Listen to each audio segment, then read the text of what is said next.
కాబట్టి పాత్ర ఎరుంగుండి దానం చేయటం అంటే, దానం తీసుకునేవాడు వాడు మంచివాడా, పరిశుద్ధుడా, ఉత్తముడా, ఉత్తమ గుణం కలిగిన వాడా అని కొంచెం ఆలోచించి, పరీక్షించి చేస్తే అది మహత్తర ఫలితాన్ని మనకిస్తుంది.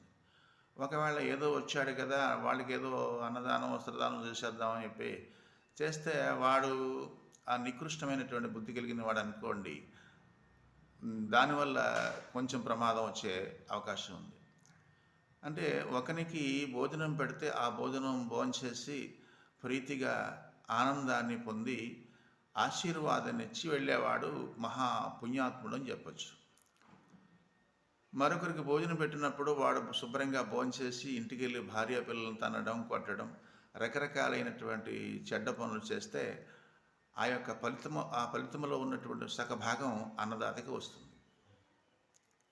అదే సత్పురుషులకు, సాధువులకు, మహాత్ములకు భోజన కార్యక్రమాలు చేస్తే, వస్త్రదానం చేసిన వాళ్ళు ఏం చేస్తారంటే, వాళ్ళు తపస్సు, ధ్యానము, యోగము, శాస్త్రపఠనము, ధర్మకార్యాలు, పుణ్యకార్యాలు చేస్తారు కాబట్టి వాళ్ళు చేసినటువంటి కార్యక్రమాల్లో వస్తున్నటువంటి ఫలితము సగభాగం అన్నదానం చేసిన వారికి వస్తుంది. అలాగే మూర్ఖులకు చేసే దానం కూడా ఇతరుల అజ్ఞానులకు చేసే దానం ఏమవుతుందంటే, వాళ్ళు చేసే పాపకార పనుల్లో ఉన్నటువంటి ఫలితం కూడా ఈ అన్నదాతకి వచ్చే ప్రమాదం ఉందన్నమాట. అందుకని పాత్ర ఎరుంగుండి దానం చేయాలని చెప్పారు పెద్దలు.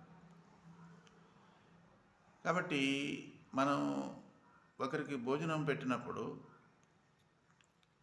ఆ భోజనం భోంచేసిన తర్వాత రక్తము, మాంసము, మజ్జ, శుక్లము, ఎముకలు, శరీరంలో ఉన్నటువంటి అవయవాలన్నిటికీ ఆ ఆహారం యొక్క రసం వెళ్తుంది.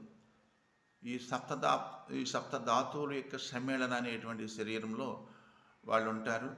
ఆ శరీరంతో చేసే పనుల యొక్క ఫలమంతా కూడా 2 భాగాలు అవుతుంది. ఒక భాగం అన్నాన్ని దానం చేసిన దాతకి, రెండవది చేసేవాడికి వస్తుంది.